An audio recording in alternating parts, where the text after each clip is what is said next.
Presentamos A Fondo con José Ignacio Beteta. Análisis económico, análisis político en A Fondo.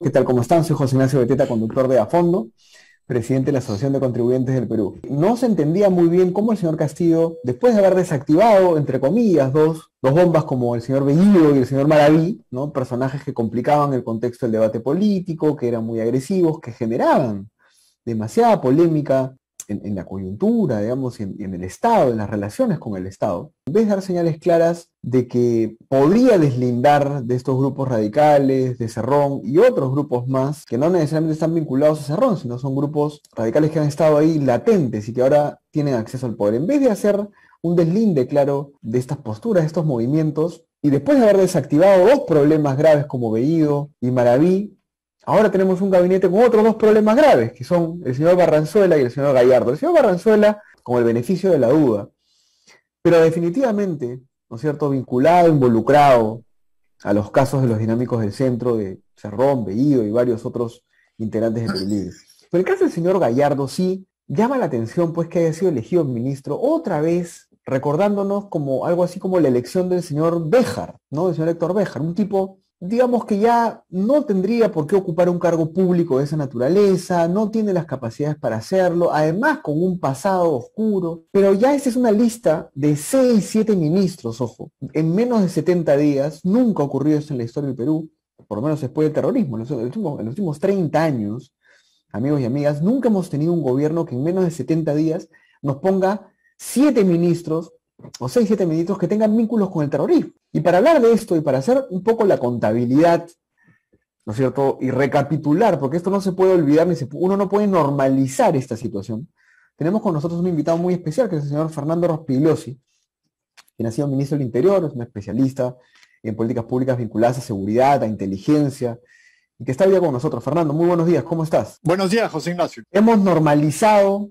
ya el hecho de que tengamos un gobierno con grupos, movimientos, colectivos radicales, filosenderistas, ya nos acostumbramos, ¿cómo decirlo? Ya nos vendieron el producto, ya lo compramos. No, por suerte no. Por suerte hay mucha resistencia a eso. Como bien tú dices, es insólito lo que está ocurriendo en el Perú.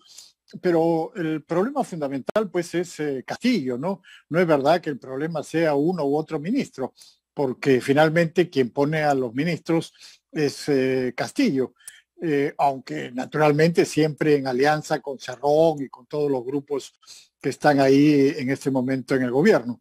Pero es clarísimo que es un gobierno senderista, ¿no?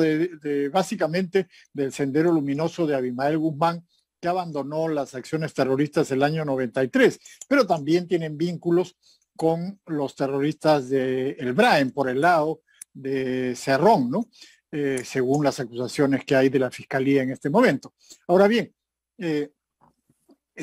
la presión fue muy fuerte para sacar a Maraví, para sacar a Bellido, eran un par de impresentables realmente, pero no los hubieran sacado creo yo, si no hubiera crecido ya la tendencia hacia la vacancia. O sea, el Congreso se dio cuenta de que no tenía sentido sacar un ministro, el gobierno hacía cuestión de confianza y al siguiente ministro que tumbaban cerraban el Congreso. Entonces empezó a aumentar el número de congresistas que estaban a favor de la vacancia. No sé cuántos exactamente serían, nadie lo sabe, pero todos los analistas y todas las crónicas que han habido sobre los últimos momentos de ese gabinete muestran que en efecto lo que motivó a Castillo fue el miedo a la vacancia, pero él no puede dejar de ser lo que es. Si él es un miembro de Movadef, CONARE, FENATE, Sendero Luminoso de Abimael Guzmán, hay que decirlo con toda claridad, puso a un ministro como Gallardo en educación. ¿Qué es lo que le estaba reclamando el FENATE? Ya ha sido clarísimo, se ha reunido varias veces con este sindicato, que es el Sindicato Senderista en Educación, y ellos ya habían obtenido el reconocimiento. ¿De quién? De Maraví. O sea, ya Maraví cumplió su función, les dio el reconocimiento el primer día útil del gobierno, el viernes 30 de julio. Y luego lo que necesitan es controlar la educación, y para eso está el Ministerio de Educación, y ponen a un miembro del FENALTE en el Ministerio de Educación. O sea, está clarísima la relación con Sendero Luminoso. Ya cumplió su labor Maraví, ahora necesitan lo otro, que es controlar la educación en el Perú. O sea, la educación en el Perú en manos de Sendero Luminoso, claramente. Esto es absolutamente intolerable. No se puede soportar que eso ocurra. Por eso está muy bien la presión que hay ahora de parte de los congresistas para que salga este señor del Ministerio de Educación. Ahora, ¿cómo se sostiene un gobierno así? Es mi pregunta. ¿Cuál es la táctica que están siguiendo y cuál es, digamos, un poco la táctica en cuanto a oposición, en cuanto a la oposición? Porque es como que te estuvieran meciendo, ¿no? Te ponen un gabinete impresentable con varios personajes polémicos, luego lo cambian y ponen a todos los amigos de Verónica Mendoza, porque esa es la verdad, pero te vuelven a poner algunos impresentables. Y luego, en tercer lugar, va a ser así una cadena. Y el presidente Castillo no hace política pública, no hay gestión, no hay proyectos de inversión importantes, no hay nada que tenga valor agregado en este gobierno. La gente se muere de hambre todavía, está reactivando la economía a patadas, porque los peruanos parece que tuviéramos una capacidad de aguante, pero increíble, ¿no? ¿Cuánto más vamos a aguantar así? ¿Qué es lo que toca en los siguientes meses? ¿Cómo ves tú el panorama de acá en adelante? En efecto, pues es crítico, porque, como bien tú dices, no hay gestión. O sea, ¿cuáles son los problemas que nos interesan a los peruanos? La economía, sin ninguna duda, el empleo, la inflación y todas estas cosas sobre las cuales el gobierno no está haciendo absolutamente nada, aparte de empeorarlas con cada cosa que dicen, como la Asamblea Constituyente, o poner a ministros como los que ponen, o decir que van a nacionalizar el gas. En fin, todas estas cosas lo único que hacen es espantar las inversiones y, por tanto, evitar que crezca el empleo, que es lo que más le interesa a todos los peruanos. En el tema de seguridad, cada día la inseguridad aumenta, más asesinatos, más robos, más asaltos, no hacen absolutamente nada. O sea, eso no les importa. Lo único que les importa es agarrar los puestos de poder, se pelean por los puestos de poder entre ellos mismos y avanzar hacia establecer una dictadura. Mira, en Venezuela hay 95% de pobreza. Y eso no les importa un comino. Lo que les importa es cómo mantienen el poder reprimiendo a la gente, en fin, haciendo que la gente se vaya del país, o Cuba, donde hay también una hambruna y una situación crítica, no les importa. O sea, a esta gente cuando llega al poder no les importa las necesidades del pueblo, lo único que les importa es afianzarse en el poder y hacia eso van. ¿Cómo? Primero con la Asamblea Constituyente. Están avanzando rápidamente hacia eso. Y no hay que pensar que a ellos les importa la legalidad o el artículo 206. Eso se lo van a barrer a la hora que tengan un poco más de fuerza. Y lo segundo es que están yendo tras el control de las Fuerzas Armadas y de la policía, que es muy importante para ellos, porque si logran ya tener un control político sobre las Fuerzas Armadas y la policía, van a poder imponer su dictadura. Y esas cosas están ocurriendo a la vista y paciencia de todos.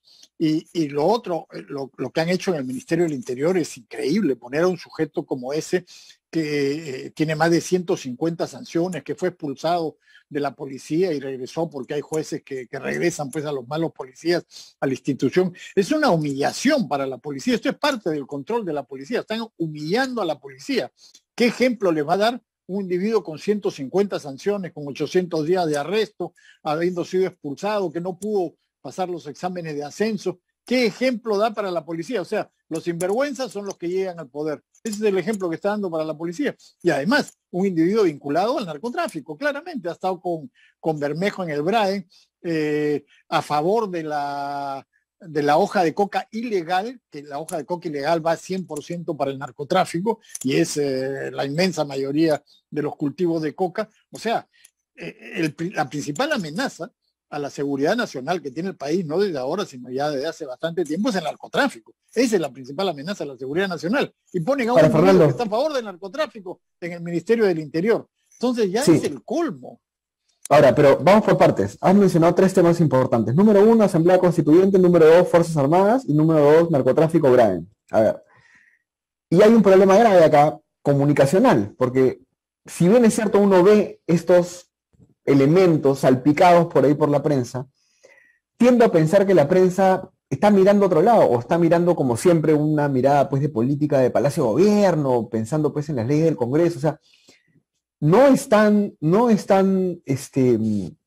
transmitiéndole a la población desde los medios de comunicación estos elementos con respecto a la Asamblea, a las Fuerzas Armadas, pero claro, porque al final terminan siendo parte de una estrategia de la que uno habla, ¿no? Y siempre la gente dice, bueno, es que ustedes creen que hay una conspiración, ustedes creen que esto va a ser así, pero no lo han demostrado. ¿Entiendes? ¿No? O sea, es como que, ya, son las acusaciones a Castillo porque esto es lo que van a hacer. Nos quieren meter miedo. Y Castillo se va por las regiones, por los pueblos, hablando de la gente bonito, ¿no? Digamos, hablando mal de la prensa, evidentemente, ¿no? Entonces, ¿cómo revierte esa situación? Porque mientras él va a cantar sus canciones por el pueblo y la prensa trata de hacer algo, en el, digamos, debajo del suelo, en el subsuelo, están pasando estos temas, ¿no? Analiza cada uno de estos temas. El tema de las Fuerzas Armadas me preocupa mucho. ¿Qué va a pasar los siguientes meses? ¿Por qué lo mencionas? Bueno, porque para ellos es fundamental el control de las Fuerzas Armadas. Han dado un primer paso que también es parte de la humillación a la cual pretenden someter a las Fuerzas Armadas. Nunca en un gobierno democrático uno hubiera esperado que pusieran a un policía al frente del Ministerio de Defensa, porque a los militares no les gusta eso, pues no les gusta tener un policía como jefe, pero poner a un suboficial de la policía, a un individuo que además tiene una hoja de servicios completamente manchada, bueno, ya es una humillación absoluta para las Fuerzas Armadas. ¿Cómo se deben sentir esos militares teniendo un individuo de esa calaña al frente? Entonces, esos son pasos que no son casuales, están pensados. A ver, vamos a ver si la Fuerza Armada soporta eso. Bueno, ya lo soportaron, primer paso. Y siguen avanzando en ese sentido. Tú mencionaste antes lo de Béjar. A Béjar lo saca no solamente la protesta ciudadana, sino básicamente las Fuerzas Armadas. La Marina se plantó cuando Béjar los insultó, los humilló, se plantó y el Ejército y la Fuerza Aérea se solidarizaron con la Marina y lo sacaron a Béjar. Por supuesto, el gobierno ha tomado nota de eso. Entonces, está avanzando ahora en conseguir gente que le sea adicta para lograr controlar políticamente. Miremos el ejemplo de Bolivia. El nuevo gobierno en 11 meses ha cambiado 3 veces a la cúpula de las Fuerzas Armadas. En el Perú ha ocurrido una vez, apenas entraron, cambiaron a toda la cúpula de las Fuerzas Armadas. Entonces, estos cambios lo que van haciendo es creando inestabilidad en las Fuerzas Armadas. Ahora van a hacer otro cambio, sin duda. Ahora que viene diciembre, que es la fecha de los cambios, van a hacer otro cambio. Y ellos ya están buscando a gente que sea, en fin, que sea medrosa, que sea tímida, a la cual puedan controlar. Ellos, eso es lo que están haciendo ahora. Están buscando a ver con quién pueden trabajar, quién se puede prestar a sus siniestras intenciones para irlos promoviendo a los cargos de mando. Y eso es peligrosísimo. El día que logren eso, pues esto se acabó. Vamos al segundo punto. Mencionaste Brahim y narcotráfico.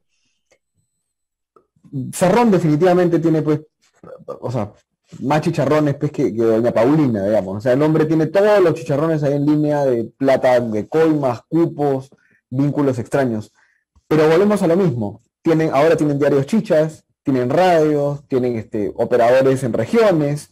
¿De esa plata dónde sale? ¿Cómo se maneja? ¿Cómo manejan ese tema? Bueno, a vista y paciencia de todo el mundo, ¿no? Hemos visto cómo la señora Cerrón tenía cuenta de 1.400.000 soles sin tener ninguna explicación de cómo obtuvo esa cantidad de dinero. En fin, es increíble lo que está ocurriendo porque si bien es cierto que la mafia caviar que controla gran parte de la fiscalía está presionando a Cerrón para sacarlo y ellos ocupar su lugar, Cerrón tampoco es manco, ¿no? Él tiene también sus hilos que mover ahí y, por ejemplo, es absolutamente increíble que siendo él el que está señalado como cabecilla de los dinámicos del centro, no hay prisión preventiva para él y sí para sus secuaces que ni siquiera han sido detenidos, ¿no? Entonces, eso muestra cómo ellos manejan no solamente ahora parte del gobierno, sino también parte del sistema judicial. Ahora bien, en lo que se refiere al Brain, el Brain es la principal zona productora de cocaína del Perú. Prácticamente toda la hoja de coca del Brain va para el narcotráfico, toda. Ahí no hay coca que vaya para el consumo tradicional, que es una mínima cantidad también. Según el gobierno de los Estados Unidos, en los últimos 5 años se ha duplicado la cantidad de hectáreas sembradas de coca y por supuesto se ha disparado la cantidad de cocaína que se produce. Es decir, vamos rumbo a un narcoestado, porque los últimos gobiernos no hicieron casi nada, pero ahora tenemos un gobierno que favorece el desarrollo del narcotráfico, es decir, Bermejo y el ministro actual del Interior han estado en el Brain apoyando a los cocaleros que producen coca para el narcotráfico. Entonces, esto es absolutamente inaceptable porque en este camino el Perú se va a convertir como Venezuela en un narcoestado. En Venezuela está lo que se llama el cártel de los soles, que son por las insignias que tienen los oficiales, los generales venezolanos, que son los que controlan el tráfico de drogas. Entonces, cuando un país cae en manos del narcotráfico, bueno, la corrupción es absoluta, la ley no existe como en Venezuela y el país ya deja de ser pues un estado soberano, ¿no? Entonces, yo creo que hacia eso estamos yendo y ese es el gran peligro que tenemos al tener un gobierno como este que apoya claramente el desarrollo del narcotráfico y un ministro que es parte de esta trama. Entonces, ya más evidencias de eso ya no pueden haber. Hay que tomar todas las medidas. Yo espero que el Congreso tome las medidas para impedir que esto siga adelante, porque si no, muy pronto el país va a dejar de ser lo que era y se va a convertir en otra cosa, ¿no? Este es un gabinete de fachada, es un gabinete realmente más democrático, es un gabinete en el cual Pedro Castillo ha cedido a la izquierda moderada porque cree que puede gobernar así, o es parte de un tinglado, de un escenario que se ha montado. ¿Cómo es esto? No, no es una izquierda. No, es una izquierda moderada. O sea, la presidenta del Consejo de Ministros es una izquierdista radical, disfrazada con piel de oveja, pero es una izquierdista radical. Recordemos que ella y el cura Arana y toda esta gente del Frente Amplio fueron los que liquidaron la minería en Cajamarca el año 2011, 2012 con la oposición al desarrollo de Conga y por tanto a todas las otras grandes minas que había ahí para poder desarrollarse, que liquidaron Tía María, y entonces son clarísimamente unos extremistas de izquierda, opositores de la minería. La minería es lo que hizo crecer el país en las décadas anteriores, cuando hemos tenido el mayor crecimiento de la historia del Perú, ¿no? Cuando el Perú realmente creció muchísimo gracias a la minería, básicamente. Entonces, esta gente es radical. Ahora, hay facciones, pues, de las izquierdas, ¿no? Y lo que hay es una disputa de poder, no es una disputa de ideología, no es que unos sean menos radicales que otros, es una disputa de poder. Y entonces estos grupos de Mirta Vázquez, de Verónica Mendoza, son tan radicales como los de Cerrón, solamente que son grupos distintos que ambos son ambiciosos de poder, es decir, quieren tener los puestos públicos, quieren tener el ministerio, el viceministerio, las direcciones, o sea, quieren hacerse ricos ahí. Esa es la diferencia que hay entre ellos, no son diferencias ideológicas, todos quieren la Asamblea Constituyente, es decir, no hay diferencias ideológicas, es una lucha pura y dura por el poder, por los cargos públicos entre diferentes facciones izquierdistas. Ahora, Fernando, asumiendo que todo tu análisis es correcto, con el cual coincido en varios puntos, en casi todos, ¿por qué la derecha no funciona? ¿Por qué la oposición, simplemente pudiendo tener la razón de lo que está pasando, de lo que puede pasar, del estado ineficiente y burocrático que tenemos, ¿por qué no llega a cuajar una propuesta, como tú bien dices, en la cual haya gente de centro derecha, más liberal, como quieras llamarla, que también quiera copar el Estado y tener viceministerios y ministerios y hacer las cosas bien? ¿Qué pasa con la oposición?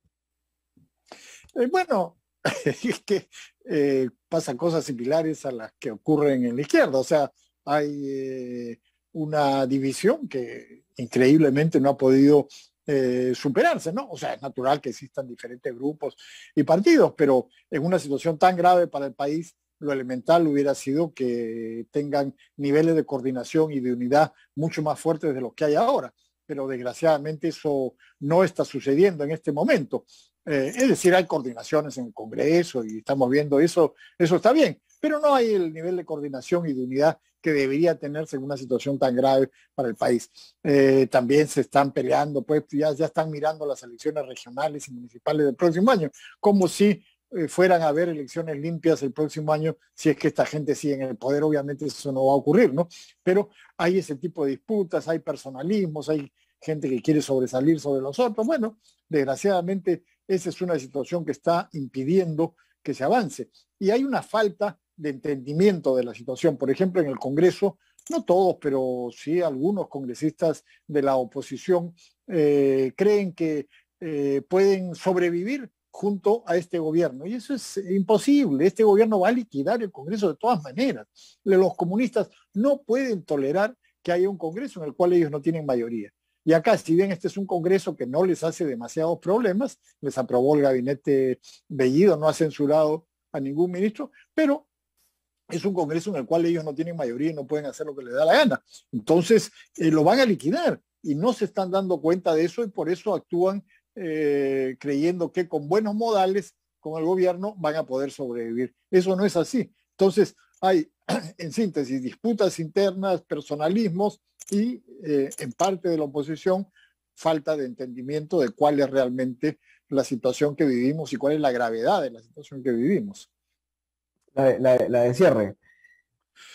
Así voten a Castillo, así lo vaquen, van a ocurrir probablemente dos cosas.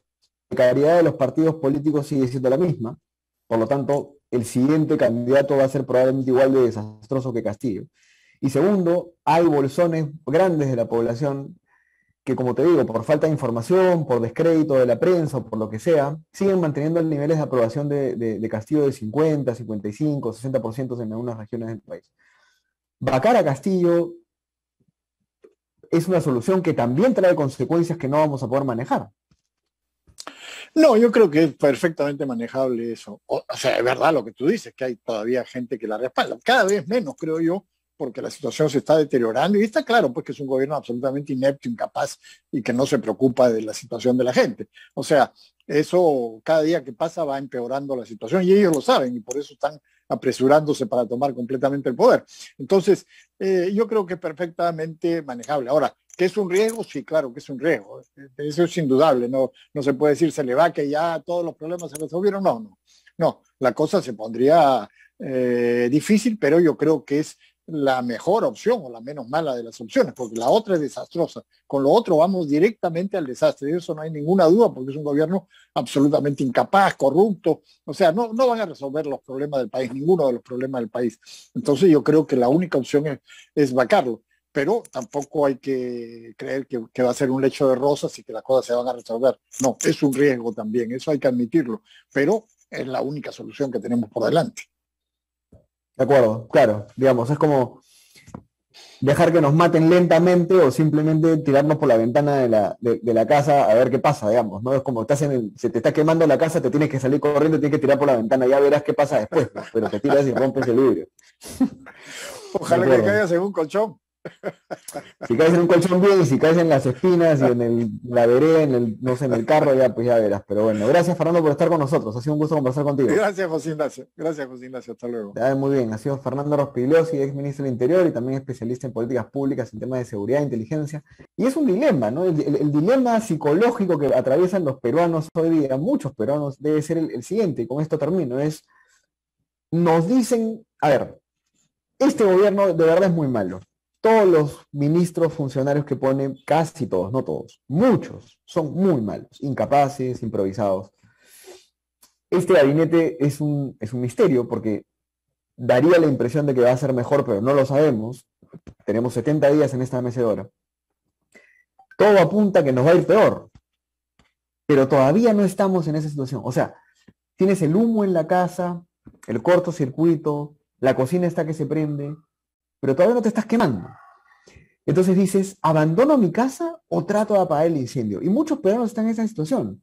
Hay muchos que prefieren quedarse en la casa y apagar el incendio, lo cual significa, metafóricamente, que vamos a ayudar a Castillo que gobierne, vamos a auparlo, a ponerle gente capaz, y vamos a tratar de que la casa no se queme. Y hay otros que te dicen, no, tranquilo, la casa se va a quemar. No hay manera de que esto no se queme, porque estamos camino al incendio total y tienes que salirte de esta casa, con lo cual lo que estoy tratando de decir es votar a Castillo y vacar a Castillo. No sé qué pensarán ustedes, este es un dilema, respetable además, porque mucha gente debe pensar, vamos a quedarnos a ayudar a Castillo por la gobernabilidad, vamos a ponerle gente más moderada, vamos a apagar el incendio que tenemos. Y hay otra gente que dice, esto es un desastre, vámonos de este lugar, quememos la casa de una vez. ¿Qué decisión tomarán los políticos y nuestras autoridades en los siguientes meses? ¿Estamos camino realmente a convertirnos en Venezuela o este será un gobierno mediocre más de los que ya tenemos varios en lista? No lo sabemos, pero definitivamente lo que sí sé es que nosotros no nos merecemos un gobierno mediocre e improvisado como contribuyentes y pagadores de impuestos. Nosotros no tenemos por qué soportar ministros impresentables, polémicos, cuestionables, con conflictos de interés, con corrupción, con antecedentes penales o con pasado terrorista.